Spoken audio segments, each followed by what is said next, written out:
नमस्कार दोस्तों, स्वागत है आपका हमारे अपने channel study with Vikas sir में। तो जैसा कि हम इकोनॉमी को पढ़ रहे थे, हम क्या कर रहे थे ना, यूके एसएससी का जो सिलेबस है, यूके एसएससी के सिलेबस के अकॉर्डिंग हमने जो पहला सब्जेक्ट स्टार्ट किया है वो स्टार्ट किया है इकोनॉमी। इकोनॉमी इकोनॉमी स्टार्ट किया है। इकोनॉमी में हमने इस सिलेबस के अकॉर्डिंग पहला जो टॉपिक था आपका भारतीय भारतीय अर्थव्यवस्था की भारतीय अर्थव्यवस्था की व्यवस्था की विशेषता। ठीक है, विशेषता। तो ये वाला टॉपिक हमने स्टार्ट किया था, इसको बहुत अच्छे से बहुत सफलता पूर्वक इसको खत्म कर चुके हैं। लेकिन आपको कुछ एक्स्ट्रा फैक्ट बताए जा रहे हैं मेरे द्वारा। मैं कोशिश कर रहा हूँ कि आपके अच्छे से नोट्स बनवा दूं और उसमें कुछ एक्स्ट्रा फैक्ट भी आपको लिखवा दिए जाए, है ना। भारतीय अर्थव्यवस्था में जितने भी टॉपिक जहां से भी बन सकते हैं आपके सारा कंप्लीट करा दिया जाएगा। ठीक है, अगर आपको कोई डाउट है तो आप कमेंट बॉक्स में मुझसे पूछ सकते हैं, और आपको अगर स्टैंडर्ड बुक की जरूरत है तो वो भी मुझसे पूछ सकते हैं। आप टेलीग्राम पे, टेलीग्राम चैनल का जो नाम है वो इसी चैनल के नाम पर है। आप अगर @ करके लिखोगे, ठीक है, @ करके लिखोगे तो आप लिखोगे स्टडी स्टडी विथ विकास, ठीक है, 1822, या आप डायरेक्ट नाम भी डाल दोगे स्टडी विद विकास, ठीक है, 1822 करके आपको टेलीग्राम चैनल मिल जाएगा। उस टेलीग्राम चैनल को आप ज्यादा से ज्यादा संख्या में आप ज्वाइन करो, और मैंने बहुत अभी नया ही बनाया है तो आप उसको ज्वाइन करो। और वहां पर मैं डेली डेली वीडियो, जो भी वीडियो बनाई जाती है उस पर डाल देता हूँ। और आपके जो भी नोट चाहिए, जो भी चीजें चाहिए आपको, सारी की सारी चीज वहां पे मिलेंगी। जितनी भी डाउट होंगे आपके वहां पे आप पूछ सकते हैं मुझसे जाके, और वहां पे आपको जो भी दिक्कत है वो पूछ सकते हैं। और हमारे चैनल पर बहुत सारी चीजें चलाई गई है, मेरे द्वारा पॉलिटी पूरी करा दी गई है, कुछ टॉपिक बचे हैं उसके, तो पॉलिटी अब मैं फिर से कराऊंगा आपको अच्छे से। अगर आपको जल्दी है तो वो वीडियो जाके देख सकते हैं, लेकिन अगर आपको मेरे साथ साथ पढ़ना है तो आप पॉलिटी जब स्टार्ट करूंगा तब पढ़ेंगे। और इसमें मैंने उत्तराखंड उत्तराखंड उत्तराखंड पढ़ा दिया है, उत्तराखंड भी पढ़ा दिया, उत्तराखंड की आपको हिस्ट्री पूरी पढ़ा दी गई है, उत्तराखंड का जो जिला सीरीज है वो पढ़ा दिया गया है। तो सारे सब्जेक्ट हम आपके करा दिए गए हैं, है ना। तो आप जाइए और जाके चैनल को देखिए, है ना, क्या क्या पढ़ाया गया है।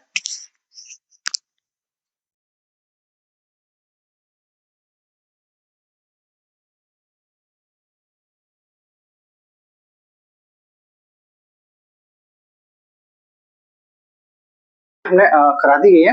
और अभी हमारा चल रहा था, कल हम में जो भारतीय अर्थव्यवस्था की जो विशेषता है, भारतीय अर्थव्यवस्था की जो विशेषता है उसमें हमने बहुत सारी चीजें देख ली थी। और अब जो कराने वाला हूं मैं, मैंने 5 पॉइंट बताए थे आपको, 5 पॉइंट बोला था इसको नहीं कराऊंगा, लेकिन फिर सोचा कि इसको करा ही देता हूँ, अच्छे से प्रॉपर नोट्स बन जाएंगे। तो हमने देखा था डिजिटल रूपी, हमने तीसरा पॉइंट लिखा, डिजिटल डिजिटल रूपी, ठीक है, डिजिटल रूपी। ये इसको ही हम बोलेंगे ई रूपी, क्या बोलेंगे, ई रूपी, है ना।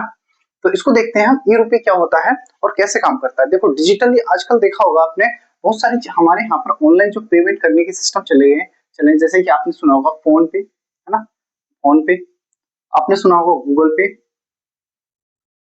गूगल पे, है ना, एक और है पेटीएम, है ना।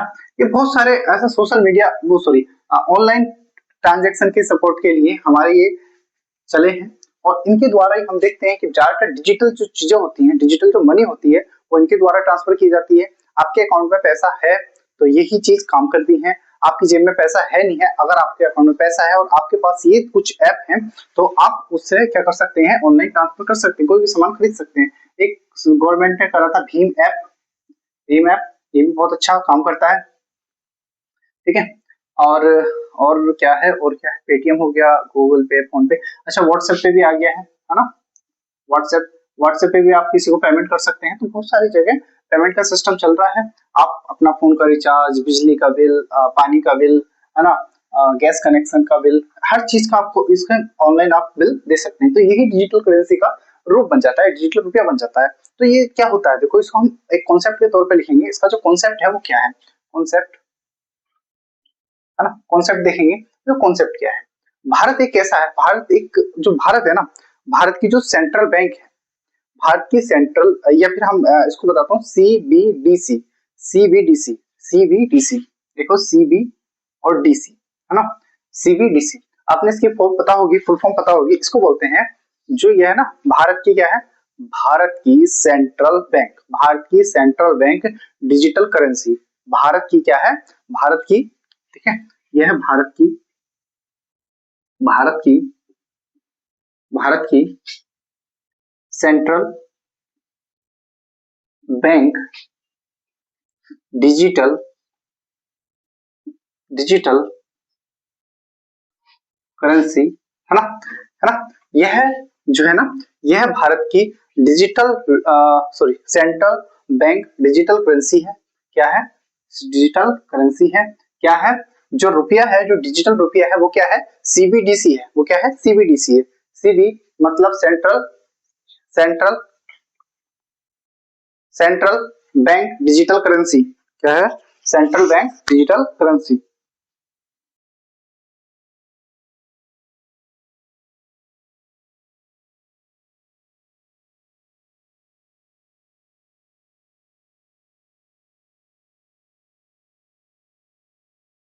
डिजिटल करेंसी क्या है, सेंट्रल बैंक डिजिटल करेंसी, जो हमारा डिजिटल रुपया है वही क्या कहलाता है, सेंट्रल बैंक डिजिटल करेंसी कहलाता है। अच्छा, इसे जारी किसके द्वारा किया जाता है, इससे जारी जो किया जाता है, ठीक है, हम ये भी लिख लेंगे, इसे किसके द्वारा जारी किया जाता है, इसे किसके द्वारा, किसके द्वारा, द्वारा जारी किया जाता है, जारी किया जाता है। तो इसे जो जारी करेगा, किसके पास इतना दम है, तो दम किसके पास है, आरबीआई के पास, किसके पास है, आरबीआई के पास, है ना, reserve bank of India, Bharat का जो क्या है, रिजर्व बैंक है ना। इसको जो लॉन्च किया गया था, इसको लॉन्च कब किया गया था, लॉन्च, इसको लॉन्च कब किया गया था, आप बताओ कमेंट बॉक्स में, अगर आपने डिजिटल करेंसी कभी पढ़ी है, इसको लॉन्च कब किया गया था, आप कमेंट करके बता दो, इसको किया गया था 2022 में, है ना। हम लाइव करेंगे तब बहुत मजा आएगा, बहुत ज्यादा अच्छा लगेगा, क्योंकि आपके कमेंट के इंतजार करते हैं, वो कमेंट पता नहीं चलता, फिर वीडियो जब ऑफ हो जाती है, जब मतलब हो जाती है, पूरी अपलोड हो जाती है, उसके बाद आप उस पर जवाब दे सकते हैं अपना ना, ऐसे भी दे सकते हैं। तो अभी थोड़ा थोड़ा इंटरेक्शन ऐसे ही चलेगा, तो जब तक हम पूरी तरह से सेटेबल नहीं हो जाते हैं, स्टेबल नहीं हो जाते हैं, तब तक हमारा ऐसे ही चलेगा। तो हम ऑनलाइन लेने की, ऑनलाइन क्लास लेने की भी हम कोशिश करेंगे बहुत जल्दी। तो इसको 2022 में एक पायलट प्रोजेक्ट के तहत इसको लॉन्च किया गया था, 2022 में पायलट प्रोजेक्ट, पायलट प्रोजेक्ट, ठीक है, 2022 में क्या था, पायलट प्रोजेक्ट के तहत इसको लॉन्च किया गया था। अब इसमें ना जो टाइप होते हैं ना, वो दो टाइप के होते हैं, ये टाइप कितने होते हैं, इसके टाइप कितने होते हैं, इसके टाइप होते हैं दो, ठीक है, टाइप दो होते हैं, जिसमें हम पहला टाइप और दूसरा टाइप, दो टाइप देखेंगे, दोनों टाइपों को देखेंगे किसके लिए होता है, होलसेलर के किसके लिए होता है, रिटेल रिटेल रिटेल ना, रिटेलर जो होते हैं वो उसके लिए कौन सा होता है, होलसेलर के लिए क्या होता है, वो देखते हैं। देखो पहला होता है रिटेल, रिटेल, रिटेल हम यही लिखेंगे सीबीडीसी, सीबीडीसी की फुल फॉर्म क्या होती है, central bank digital currency, central bank digital currency, ये किसके लिए होता है, रिटेल के लिए, रिटेल के लिए जो होता है उसको क्या कहते हैं, आम जनता के लिए, रिटेल जो होता है वो किसके लिए होता है, आम जनता के लिए, किसके लिए, आम जनता के लिए, आम जनता के लिए, रिटेल जो होता है वो होता है आम जनता के लिए। एक होता है होल, क्या होता है, होल मतलब जो होलसेलर होता है ना, wholesale, wholesale CBDC, wholesale CBDT, wholesale, wholesale CBDC, ठीक है। अब आप समझ रहे हैं कि होलसेल का मतलब क्या होगा, होलसेल किसके लिए होगा, ये होगा बैंकों के लिए, कारोबारियों के लिए नहीं होगा, ये होगा बैंकों के लिए, किसके लिए, बैंकों के लिए, होलसेल होता है बैंकों के लिए, सही है, बैंकों के लिए।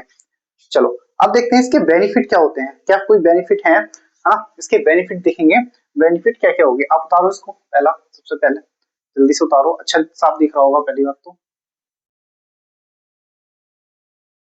ठीक है उतार लो।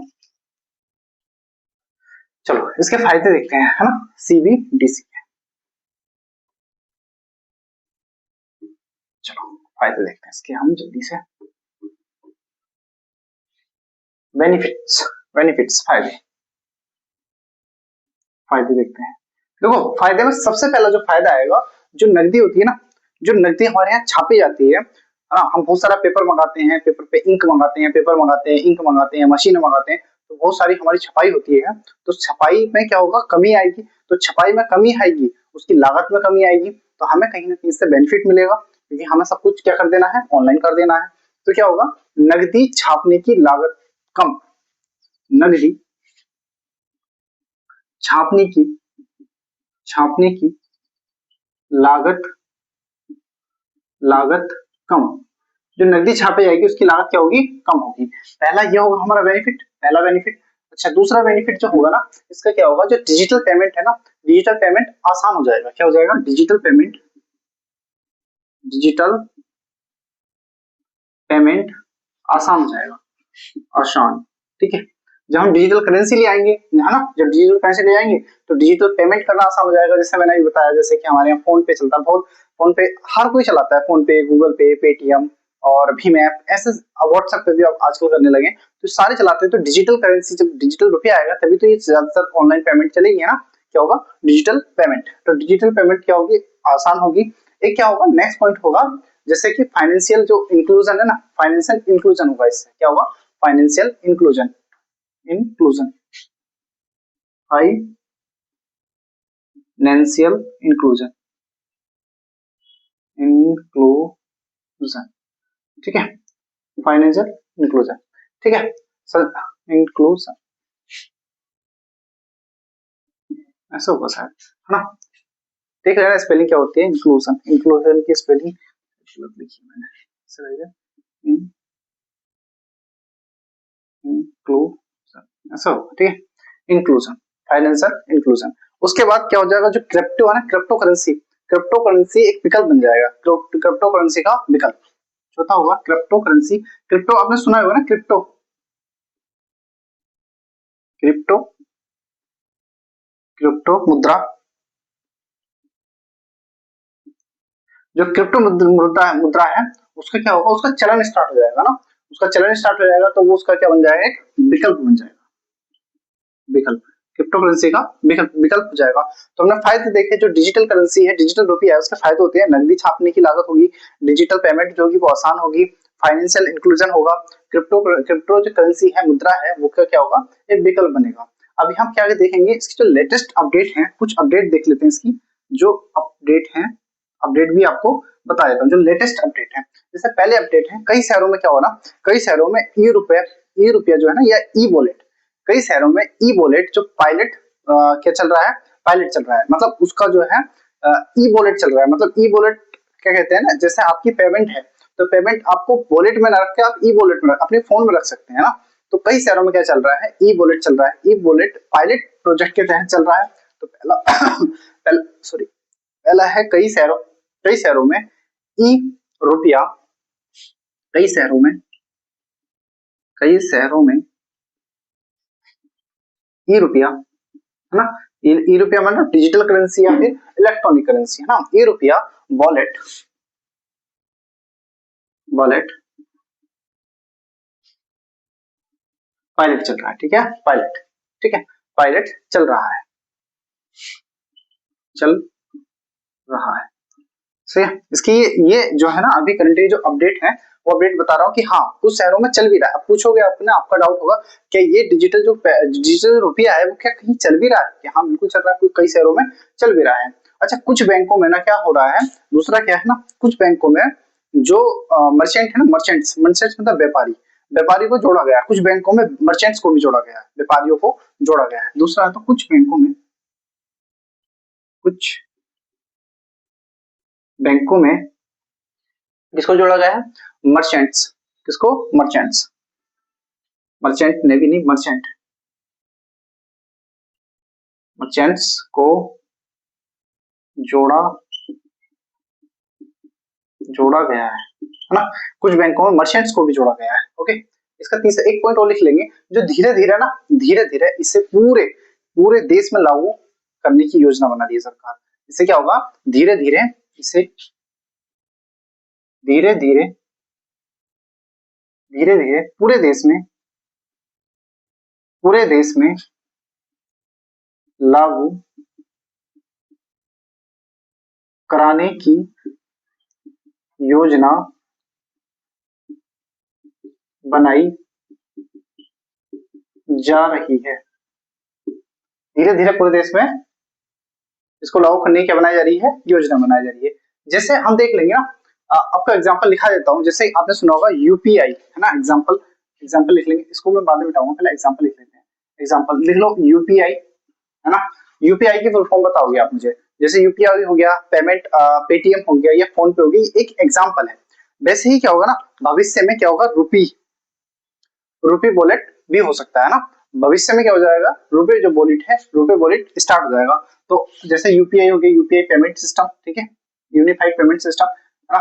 जैसे और क्या हो गया हमारा, फोन पे बताया मैंने आपको, फोन पे, ठीक, फोन पे हो गया। और जैसे गूगल पे, जीपे बोलते हैं इसको, गूगल पे, ठीक है, फोन पे, गूगल पे, पेटीएम, पेटीएम, ये सारी चीजें क्या होती हैं, ये डिजिटल रुपया का है। ये भविष्य में जाके यही क्या बन जाएंगे, डिजिटल वॉलेट बन जाएंगे, ठीक है, डिजिटल रुपए वॉलेट बन जाएंगे। हाँ, इसके बाद जो आपका एक मैंने चौथा पॉइंट लिखाया था, वो लिखाया था एमएसएमई। क्या लिखाया था, एमएसएमई। चौथा पॉइंट था हमारा एमएसएमई। इसको अच्छे से उतार लो, और उतारने के बाद हम देखते हैं नेक्स्ट क्या होगा, एमएसएमई।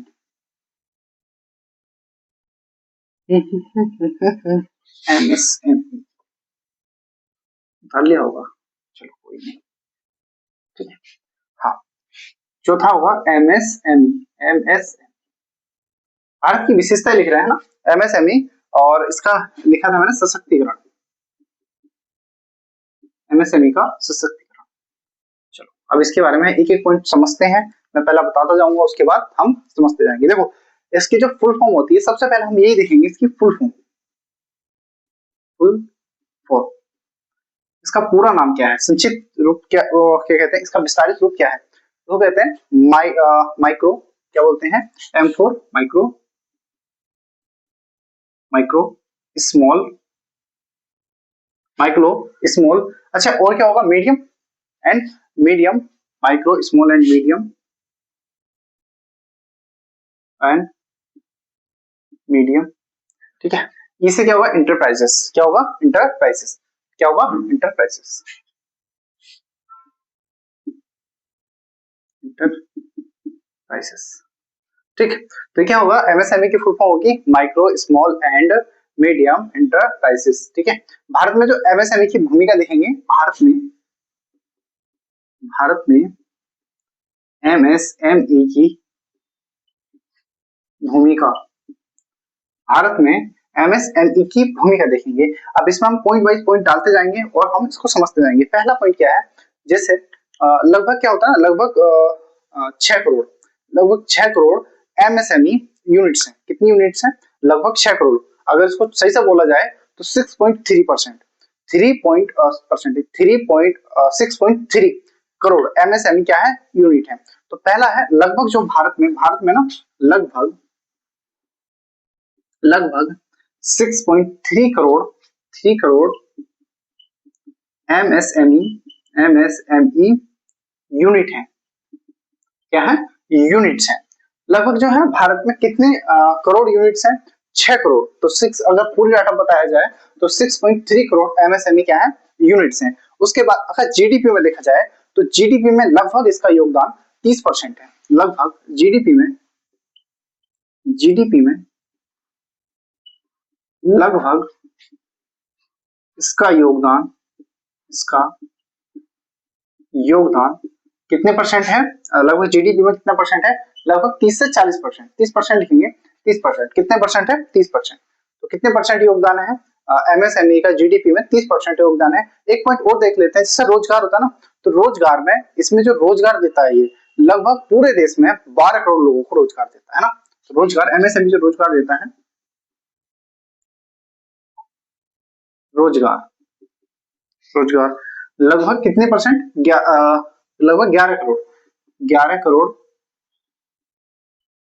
लोगों, ठीक है। तो कितने परसेंट लोगों को इसमें रोजगार मिलता है, लगभग 11 करोड़, है ना, 11 करोड़ लोगों को रोजगार मिलता है।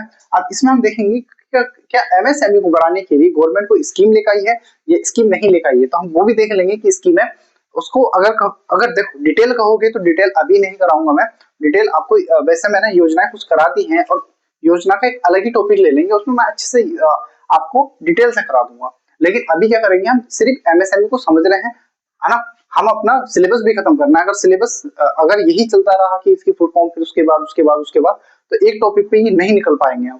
तो जितने भी एग्जाम्पल आते रहेंगे उसको मैं थोड़ा थोड़ा समझाता रहूंगा, लेकिन ऐसा नहीं है कि हर टॉपिक बहुत ज्यादा डिटेल में चला जाए, तो हमारा सिलेबस खत्म नहीं हो पाएगा। इसके लिए मैं सोच रहा हूँ कि आपको हर चीज बता दी जाए, लेकिन इतनी इतनी भी ना बता दी जाए कि बहुत ज्यादा डीप चले जाए। ओके, तो हम इसको समझेंगे। अब इसको उतार लिया होगा, उतार लो, चलो 1 मिनट देता हूँ मैं, नया हेडिंग डालेंगे हम, उतार लो। एक बार देख लेते हैं, इसके फुल फॉर्म है micro small and medium enterprises. Bharat में एमएसएमई की क्या भूमिका है कि लगभग 6.3 करोड़ एमएसएमई यूनिट्स हैं भारत में। जीडीपी में इसका जो योगदान है वो 30% है, लगभग 30% है। रोजगार, ये रोजगार देने वाली संस्था, एमएसएमई जो रोजगार देता है वो 12 करोड़ लोगों को देता है। अच्छा, एमएसएमई ना बहुत छोटे छोटे लोगों को आते हैं, देखो small, micro and small, micro small मतलब छोटे व्यापार, जिसमें 5 लोग, 4 लोग, 10 लोग तक आ जाते हैं, जिसमें लोग अपना धंधा करते हैं, कोई काम करते हैं, तो उनको कहते हैं एमएसएमई। बहुत छोटे व्यापारी भी आ जाते हैं और मीडियम भी आ जाते हैं इसमें। चलो हम देखते हैं गवर्नमेंट स्कीम क्या क्या है। एमएसएमई के लिए गवर्नमेंट स्कीम क्या लिखाई है, सरकारी स्कीम योजना है। अब लिखेंगे गवर्नमेंट, गवर्नमेंट, गवर्नमेंट